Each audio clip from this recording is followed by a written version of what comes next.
Praise the lord. అందరూ బాగున్నారా? ఈరోజు సువార్త ప్రయాణం ప్రారంభించబడింది. మా పాపను చూస్తున్నారు కదా, ఎంత జాలీగా ఉందో. అలా చూస్తున్నప్పుడే సబ్స్క్రైబ్ చేసి కామెంట్ చేయండి. మీరు ఏ ప్రాంతం నుంచి ఈ వీడియోని చూస్తున్నారో, అలాగే షేర్ చేయండి, లైక్ చేయండి, మర్చిపోమాకండి. Praise the lord. మీ అందరికీ దేవునికే మహిమ కలుగును గాక. దేవుడు మిమ్మల్ని దీవించి ఆశీర్వదించును గాక. ఈరోజు ఏజెన్సీ ప్రాంతాల్లో ఆరాధనలు పెట్టడానికి దేవుడు కృప చూపిస్తున్నారు. మరి ఇదే మా పాస్టర్ గారు చూడండి, చాలా చక్కగా. మా బాబు కొత్త స్పెట్స్, మా పాప తీసి స్పెట్స్ అయ్యి పెట్టుకో, 50 రూపాయలు పెట్టుకున్నా పెట్టుకో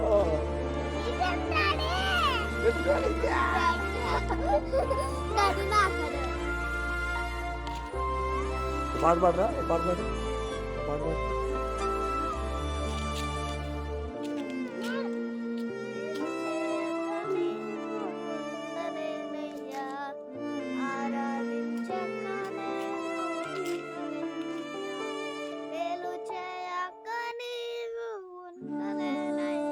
రైట్.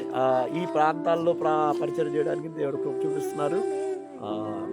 మా అందరి గురించి ప్రార్థనలో జ్ఞాపకం చేసుకోండి. మరి రాత్రి వెళ్ళిపోయి రాత్రి అవుతుంది మేము రిటర్న్ అయ్యేసరికి. చాలా కఠినమైన చలి. దానికి తగ్గట్టే మేము ప్రిపేర్ అయ్యాం. కొన్ని స్వెటర్లు పెట్టుకున్నాం, కొన్ని ఆహారం కూడా పెట్టుకున్నాం.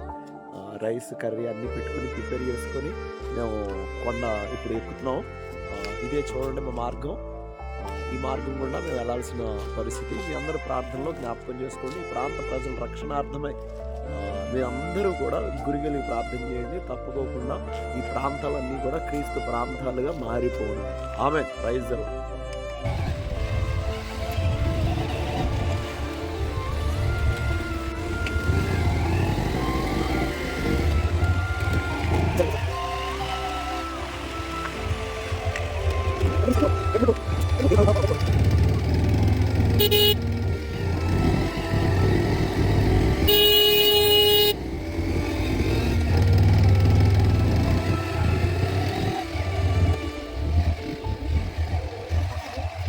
Praise the lord. మీ అందరికీ దేవునికి మహిమ కలుగును గాక. ఏజెన్సీ ప్రాంతంలో చక్కగా విశ్వాసం ఇంట్లో ఉన్నాం. ఇప్పుడే చక్కని ప్రయాణాన్ని దేవుడు ఏర్పాటు చేశాడు. ప్రయాణాన్ని ముగించుకొని ఈ ప్రాంతానికి రావడం జరిగింది. ఈ ప్రాంతంలో ఎక్కువ పగలు చేలోకి వెళ్ళిపోతారు. సాయంత్రం పూట చేస్తారు ఇంటికి. మీరు చూడండి, మా విశ్వాసి చిన్నారి గారు ఇక్కడే ఉన్నారు. ఆవిడ చెప్తున్నారు, పగలు చేలోకి వెళ్ళిపోతారు, సాయంత్రం చేరతారని అని చెప్తున్నారు. నిజంగా రైట్. సాయంత్రం వచ్చినప్పటికీ కూడా వారికి కొన్ని దేవుని మాటలు ప్రకటించి ఆరాధన పెట్టి మళ్ళీ నైట్ కిందకి నేను దిగుతాం. ఆ ప్రయాణం నిమిత్తం ఆరాధన పెట్టి దేవుడే ఆ విషయంలో తోడుగా ఉండే విధంగా అందరి ప్రాంతంలో ప్రైజ్ ది లార్డ్. మీ అందరికీ ఈరోజు ఆరాధన పెట్టడానికి మరి కొన్ని ప్రాంతాలకు రావడం జరిగింది. కానీ ఎవరు లేరు. అంటే ఇది పగల సమయం కదా, అందరూ చేలోకి వెళ్ళిపోయారు. ఎలా ఉంటే ఏజెన్సీ ప్రాంతాలు అలాంటి చేలు రాత్రి అయితే వచ్చి కష్టపడి వస్తారు కాబట్టి త్వరగా వంట వండుకొని త్వరగా నిద్రపోతారు. సో ఈ ప్రాంతం వచ్చిన వరకు మేము ప్రాంతంలో జ్ఞాపకం చేసుకోండి. మంచి చదువుతో, మంచి తెలివితో నింపబడడానికి సహాయం చేయండి. వీరందరినీ మీరు జ్ఞాపకం చేసుకొని నీ నామానికి మహిమ కలిగే విధంగా వీరు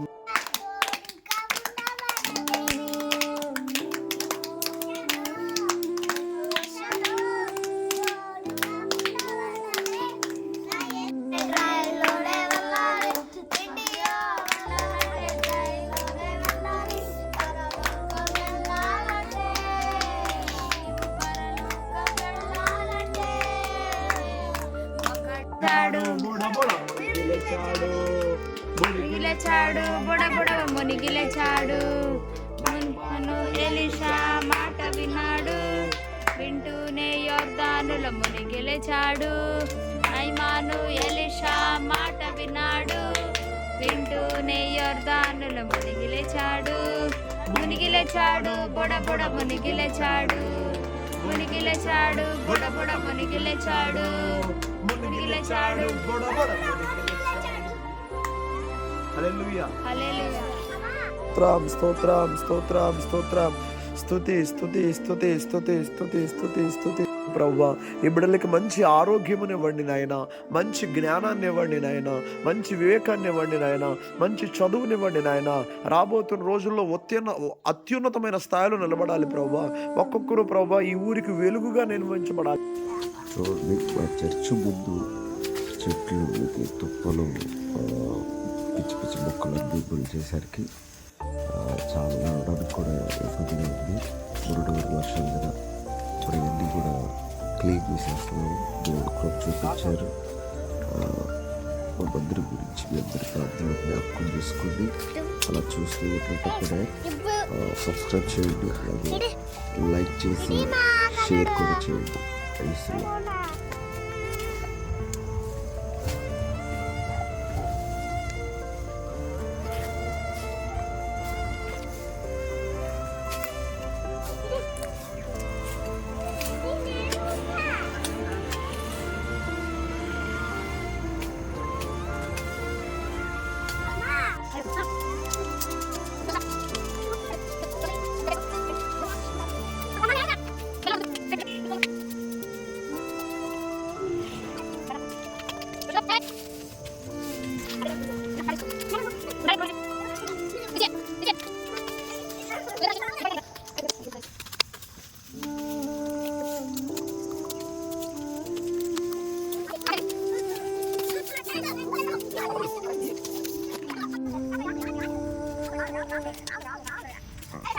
అవునా?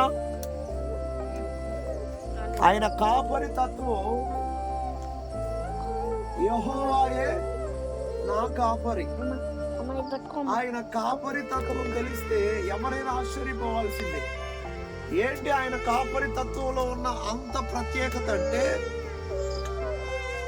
గొర్రెకి దెబ్బ తగిలితే ఆ కాపరి ఎలా అయితే ఆ దెబ్బని, గాయాన్ని కడిగి మందు వేసి కట్టుగట్టి ఎలా అయితే గాయాన్ని కాపరి మాన్పుతాడో, అలాగే మన దేవుడు గుండెల్లో ఉన్న గాయాల్ని కడిగి మందు వేసి కట్టుకట్టి ఆ గుండె గాయాన్ని తొలగించగలిగిన సమర్థుడు ఒక నజరేయుడని యేసుక్రీస్తు ప్రభుల వారు మాత్రమే. ఏంటండి గుండె గాయం అంటే? ఈరోజు చాలా మంది ప్రజలు గుండెల్లో గాయాలు పెట్టుకుని బ్రతుకుతారు, గుండెల్లో బాధలు పెట్టుకుని బ్రతుకుతారు, గుండెల్లో అనేకమైన సమస్యలు పెట్టుకుని బ్రతుకుతారు. కొంతమంది గుండెలు విరిగిపోయి ఉంటాయి, కొంతమంది గుండెలు నలిగిపోయి ఉంటాయి. బాధలతో, ఇబ్బందులతో, కన్నీళ్ల చేత మనుషులందరూ కూడా సమస్యలు గుండా వెళుతున్నప్పుడు ఆయన కాపరితత్వం ఎలా ఉంటదంటే, మీ గుండెను ఆయనకి ఇస్తే చాలు, ఆయన శుభ్రపరిచి ఆ గాయానికి మందు వేసి చక్కగా కట్టుకట్టి ఆ గుండెని బాగు చేసేవాడు మనం నమ్ముకున్న యేసుక్రీస్తు ప్రభుల వారు. హల్లెలూయా! ఆయన అంత గొప్ప కాపరి. కానీ కొన్నిసార్లు మన సమస్య వస్తే మనం ఎందుకో తెలియదు బలహీనం అయిపోతాం. మనకెందుకనో కొన్నిసార్లు ప్రతికూలమైన పరిస్థితులు వస్తే ఎందుకో తెలియదు అవిశ్వాసంలోకి వెళ్ళిపోతాం. కానీ మన కాపరి ఉన్నాడు కదా. మనకెవరున్నారు?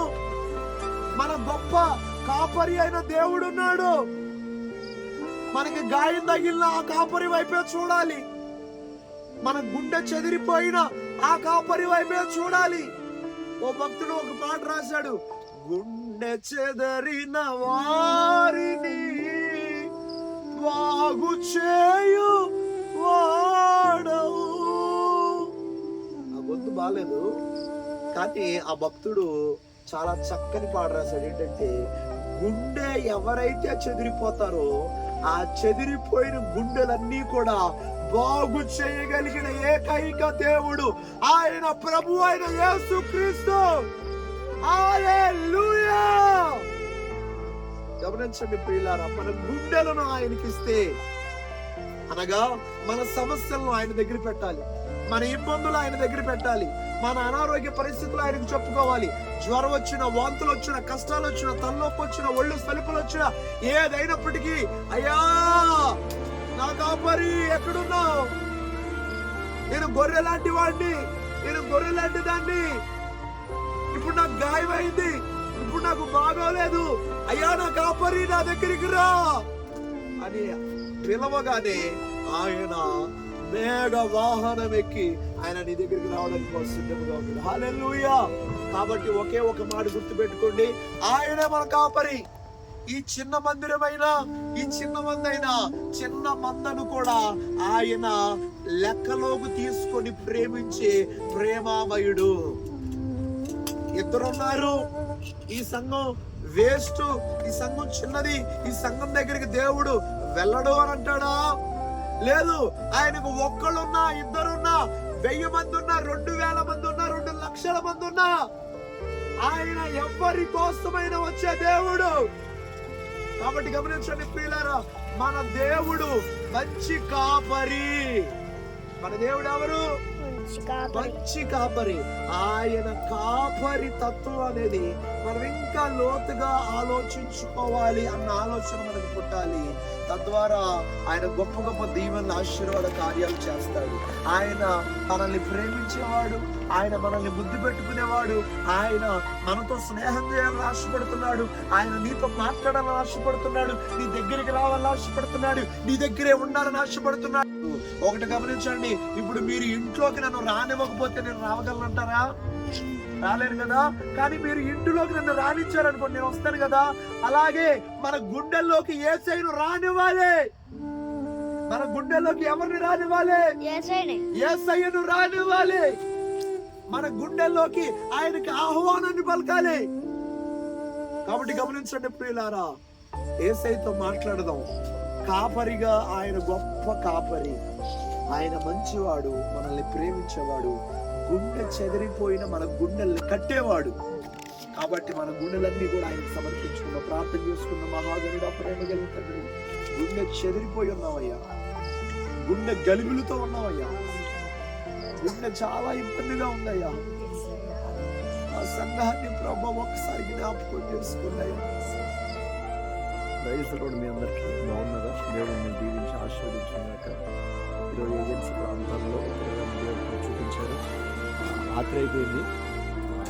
ఇప్పుడు మా పిల్లలకి తెచ్చిన ఆహారాన్ని ఈ రాత్రి కూడా ఆరాధన పూర్తిగా కంప్లీట్ చేసుకొని మేము ఇంటికి వెళ్ళిపోతాం. యేసప్ గారు హాయ్ చెప్పండి. Hi hi. Praise lord. Yesap గారు, వీరిని బట్టి వీరందరి ప్రార్థనలో జ్ఞాపకం చేసుకోండి. వీరు చాలా కష్టపడతారు. మన మందిరం కూడా నిజంగా వీరి చేతులతో వీరు స్వయంగా ఎక్కువ పనిచేశారు, ఎక్కువ పనిచేసి కట్టించారు. నిజంగా దేవునికే మహిమ. వీరు కాలు కొంచెం చాలా బాగోదండి, చాలా పెద్ద గాయమైంది, అడవిలో కదా. సో వారిని బట్టి వారి కాలు స్వస్థపరచబడే విధంగా, వీరు క్రీస్తులో ఇంకా నమ్మకంగా స్థిరులుగా నిలబడే విధంగా మీ అందరి ప్రాంతంలో జ్ఞాపకం చేసుకోండి. Praise lord. మీ అందరికీ సాయంత్రపు వేళ, నైట్ టైము ఇక్కడ ఏజెన్సీ ప్రాంతంలో ఆరాధన చూసుకోవడానికి మేము ఉండడం జరిగింది. చక్కగా భోజనం ఏర్పాటైంది, చక్కగా గంజి వేడివేడిగా, నిజంగా ఈ చలిలో వేడివేడి గంజి అన్నాడు. చాలా దేవుని కృప. మీ అందరి ప్రార్థనలో జ్ఞాపకం చేసుకోండి. ఈ కుటుంబం, మంగమ్మ గారి కుటుంబం, ఈ కుటుంబం గురించి మీ అందరి ప్రార్థనలో జ్ఞాపకం చేసుకోండి. Praise Lord. బాగా చలి పుడుతుంది ఇక్కడ ఏజెన్సీ ప్రాంతాల్లో. ప్రార్థన ప్రారంభించబడింది. బాబు పాటలు పాడుతున్నాడు. కొంచెం చలి కాచుకుంటే బాగుంటుందని ఇక్కడికి రావడం జరిగింది. విషయం ఏంటంటే స్వెటర్ కూడా బాగా మంచుకి చల్లబడిపోయింది. అందుకని ఈ స్వెటర్ కొంచెం కాలితే బాగుంటుందేమో. ప్రార్థన చేయండి. ప్రైజ్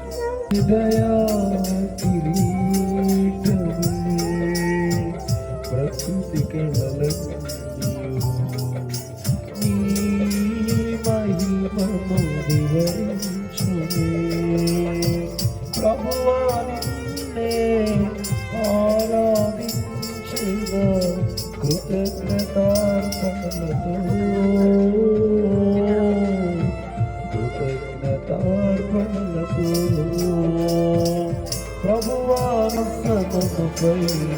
ఆసీనుడా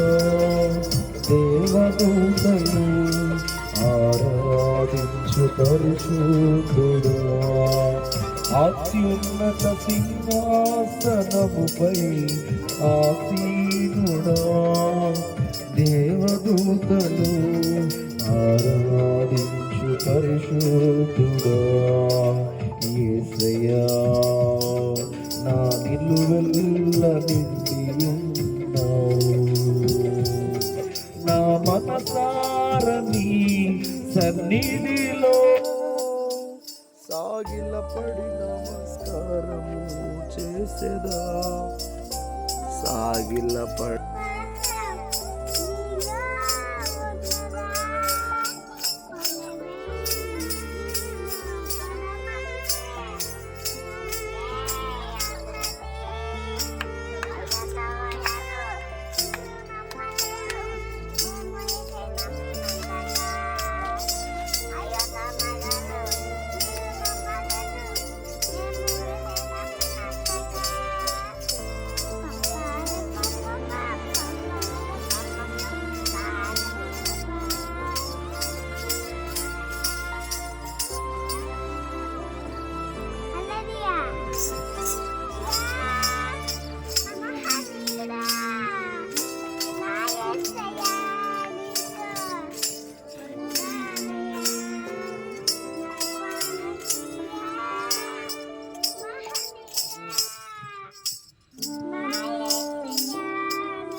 ఈరోజు చాలా మంది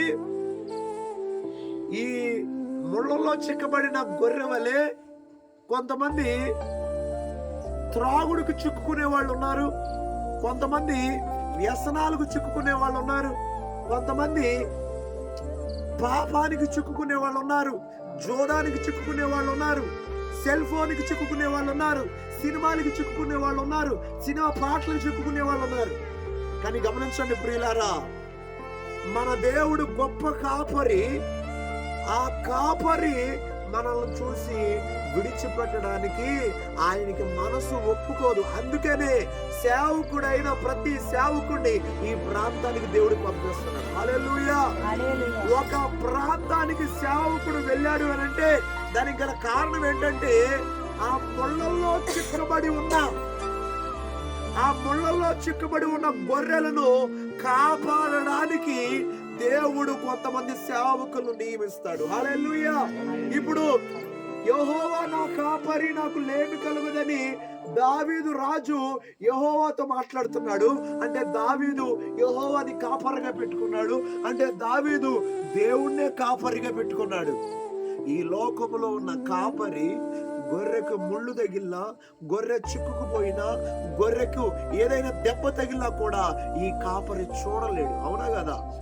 ఏం చేస్తాడంటే ఈ కాపరి వెంటనే ఆ గొర్రె దగ్గరికి వెళ్ళి ఆ ముళ్ళను తీసేసి చక్కగా ఆ గాయాల్ని కడిగి వేడి నీళ్ళలో శుభ్రం చేసి చక్కగా ఆయింట్మెంట్ వేసి మందేసి కట్టుకట్టి దానికి విశ్రాంతినిస్తాడు. అలాగే మన దేవుడు కూడా గుండె చెదిరిపోయిన వారిని బాగు చేయవాడు. హల్లెలూయా. ఈరోజు చాలా మంది గుండెలు బాగోలా, ఈరోజు చాలా మంది హృదయాలు బాగోలా. ఈరోజు గమనించండి ప్రియులారా, మన క్రీస్తు ప్రభువుల వారు ఏం బాగు చేస్తాడంటే చెదిరిపోయిన నీ గుండెను బాగు చేస్తాడు, వికారంగా ఉన్న నీ గుండెను బాగు చేస్తాడు, పగిలిపోయిన నీ గుండెను బాగు చేస్తాడు, అంధకారములో ఉన్న నీ గుండెను యేసుక్రీస్తు ప్రభువుల వారు బాగు చేస్తారు. కానీ గమనించండి ప్రియులారా, ఆ గుండెను మనం ఆయనకి ఇవ్వాలి, సమర్పించుకోవాలి. గమనించండి, మీ అవకాశం లేకుండా, మీ పర్మిషన్ లేకోకుండా నేను ఇంట్లోకి రాగలనా? మీరు రానిస్తేనే కదా నేను వచ్చేది. మీరు ఊర్లోకి రానిస్తేనే కదా నేను వచ్చేది. మీరు ఊర్లోకి రానివ్వకుండా నేను రాగలనా? అలాగే దేవుడిని నీ గుండెల్లోకి రానివ్వకోకుండా దేవుడు నీ గుండెల్లోకి ఎలా వస్తాడు? గమనించండి ప్రియులారా, ఈ రోజు దేవుడే మీతో మాట్లాడుతున్నాడు. నీ గుండెల్లో నాకు స్థలం ఉందా? అసలు నువ్వు నన్ను రాణిస్తున్నావా? దేవుడికంటూ నీ గుండెల్లో అవకాశం ఉందా? రోజు గమనించండి ప్రియులారా, దేవుడు చెదిరిపోయిన గుండెలను బాగు చేసేవాడు. బాగు చెయ్యాలి అంటే ఆ గుండెను తీసి నువ్వు దేవుడికి ఇవ్వాలి కదా. అవునా కదా? ఆ గుండెను దేవునికి నువ్వు సమర్పించుకోవాలి కదా. నీ గుండె బాగవట్లేదు. నీ పాపంతో, నీ వ్యసనాలతో, నీ ఇబ్బందులతో, నీ ఇరుకులతో, నీ అప్పులతో నీ గుండె ఇంకా పగిలిపోతుంది, చెదిరిపోతుంది నీ గుండె. ఆ చెదిరిపోయిన గుండెను బాగు చేసేవాడు యేసుక్రీస్తు ప్రభువు. హల్లెలూయా. ఆ చెదిరిపోయిన గుండెను బాగు చేసే ఏకైక దేవుడు యేసుక్రీస్తు ప్రభుల వారు. ఆ గుండెను నువ్వు ఇవ్వగలిగితే, దేవా ఎన్నెన్నో పాపాలు చేసి, ఎన్నెన్నో వ్యసనాలు చేసి, ఎంతెంతగానో క్రోధంతో, ఎంతెంతగానో ఇబ్బందులతో నా గుండెని పగలగొట్టేసుకున్నాను. నన్ను నలుగురు మోసం చేశారు, నా గుండె పగిలిపోయింది. నలుగురు ఏళం చేస్తున్నారు, నా గుండె విచారంతో నింపబడింది. నలుగురు ఎంతో మంది ఎన్నో రకాలుగా అంటున్నారు, నా గుండె చెదిరిపోయింది. నా గుండెను నేను నీకు అందిస్తున్నాను, నా గుండెను బాగు చేయవా అని ఎప్పుడన్నా అడిగారా?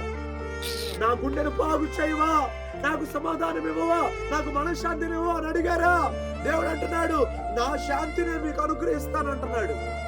ఐ ఆమ్ ద పీస్, నేనే సమాధానాలు అన్నాడు. అవునా కదా? గమనించండి ప్రియులారా, ఈ రోజు సమాధానం లేక ఎంతమంది బాధపడుతున్నారు, ఈ రోజు సంతోషం లేకుండా ఎంతమంది బాధపడుతున్నారు.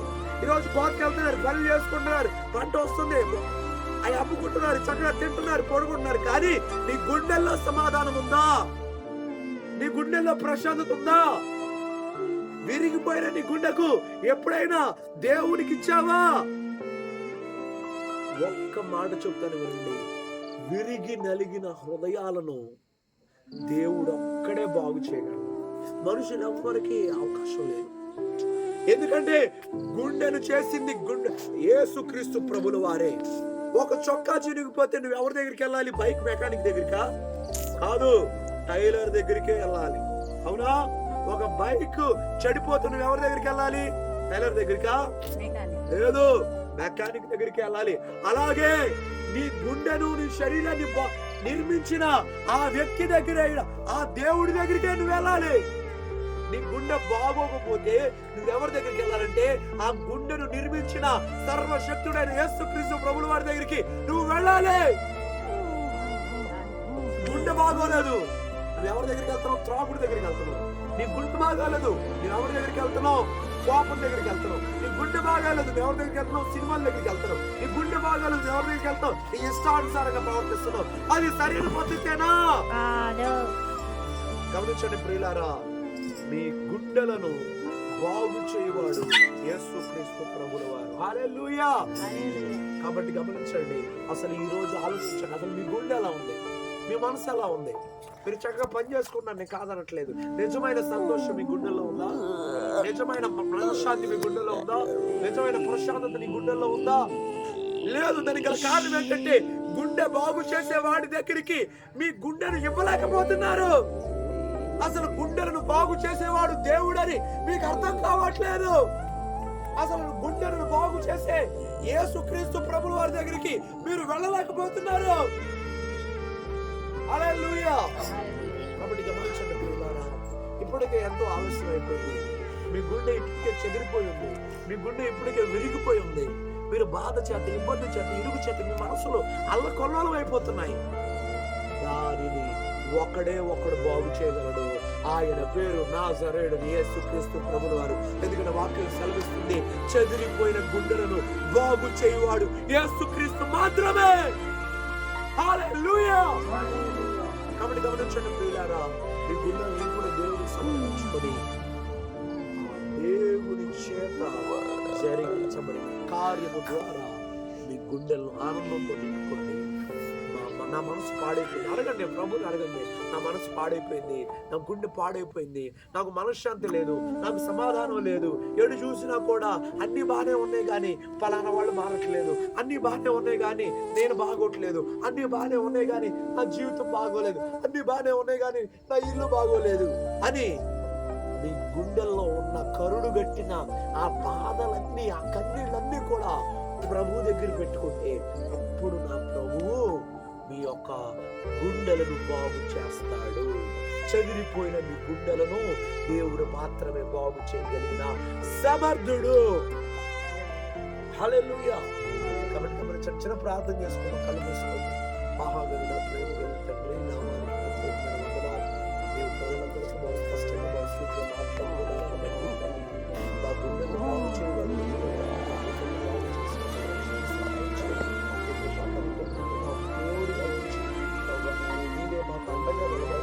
శాంతిని సహాయం చేయమని, ఎల్లప్పుడూ మా తోడుగా వచ్చామని, నామానికి మహిమ కలిగే విధంగా మా జీవితాల్లో వచ్చింది. అడగండి, ప్రార్థన చేయండి, ప్రార్థన చేయండి. మీ గుండెల్లో బాధ, మీ గుండెల్లో ఆవేదన ఏదైనా ఉంటే ప్రభువుకి చెప్పుకోండి. ఎందుకంటే మనుషులు ఎవరికి చెప్పినా కూడా ఆ బాధ తీరదండి. మనుషులు ఎవరికి చెప్పినా కూడా ఆ వేదన తీరిపోదండి. మనుషులు ఎవరికి చెప్పినా కూడా అందరూ రకరకాలుగా మాట్లాడతారు. కానీ దేవుడు ఒక్కడే నిన్ను చేరదీసేవాడు. దేవుడు ఒక్కడే నిన్ను పలకరించేవాడు. యేసయ్య ఒక్కడే నిన్ను గుండెల్లో పెట్టుకునేవాడు. యేసయ్య మాత్రమే నిన్ను ముద్దు పెట్టుకునేవాడు. అడగండి, యేసయ్యని అడగండి. యేసయ్య, చెదిరిపోయిన నా గుండెను బాగు చేయ్యా, చెదిరిపోయిన నా గుండెను బాగు చెయ్యయ్యా. నా గుండెలో ఉన్న వ్యసనాలను నిర్మూలించయ్యా, నన్ను మనిషిగా మార్చయ్యా. ఈరోజు ప్రభువా, నేను ప్రభువా ఎలా పడితే అలా ఉంటున్నానయ్యా. అయ్యా, నన్ను కుదురుగా ఉంచయ్యా. నాకు మంచి జీవితాన్ని ఇవ్వయ్యా, విలువగా ఉంచయ్యా. నా గుండెను బాగు చేయయ్యా. విరిగి నలిగిన గుండెను, నా గుండెను బాగు చేయండి నాయనా. చెదిరిపోయిన నా గుండెను బాగు చేయండి నాయనా. అయ్యా, నువ్వే నాకు కాపరిగా ఉండయ్యా. ఒక గొర్రెకి ఎలా కాపరిగా ఉంటాదో నాకు మీరు కాపరిగా ఉండండి యేసయ్యా. నీ కృప కనికరములతో ఈ ప్రార్థనలన్నీ కూడా మీరు నెరవేర్చి ప్రజలందరికీ ప్రార్థనలంతటికీ కూడా నీ కృప ధారాళంగా కుమరించమని క్రీస్తు నామములో ప్రార్థించి దీవించండి వేడుకుంటున్నాను తండ్రి. మన తండ్రి కుమార పరిశుద్ధాత్మ త్రియేక నామమున కూడి వచ్చిన బిడ్డలందరికీ ఈ గ్రామంలో ఉన్న ప్రజలందరికీ దేవుని కృప ప్రేమ సమాధానం అన్యోన్య సహవాసం సదాకాలం తోడుగా ఉండుగాక. Praise the lord. మీ అందరికీ ఏజెన్సీ ప్రాంతంలో మరి సేవను ముగించుకొని ఆరాధన ముగించుకొని మేము మరి అలా ఇంటికి వెళ్తున్నాం. చూసారు మా గెటప్, మా బాబు, మా పాస్టమ్ గారు, మా పెద్ద బాబు, మా చిన్న పాప. సో ప్రార్థనలో జ్ఞాపకం చేసుకోండి, ఈ ప్రాంతాలన్నీ కూడా రక్షించబడే విధంగా. Praise lord. మీ అందరికీ దేవుని మహాకృపను బట్టి మేము ప్రాంతానికి వచ్చేసాం. చూడండి, నిజంగా దేవుని కృప. అందరం కూడా చలి కాచుకోవడానికి దేవుడు చలిమంట కూడా ఏర్పాటు చేశాడు. నిజంగా ఏ పరిస్థితిలో ఉన్నప్పటికీ కూడా ఆయన మనకు నీడగా ఉంటాడు. యెషయా 60వ అధ్యాయంలో నేను నీకు నీడగా ఉంటానని దేవుడు సెలవిచ్చాడు కదా. నిజంగా ఆయన మాకు నీడగా ఉండి ఏం కావాలంటే ఆహారం కావాలంటే ఆహారం, ఏ అవసరతలు కావాలన్నా కూడా దేవుడు మాకు ఏర్పాటు చేయడంలో నిజంగా మాకెంతో సంతోషం, ఆనందం. దేవునికి మహిమ కలుగుగాక. Praise lord.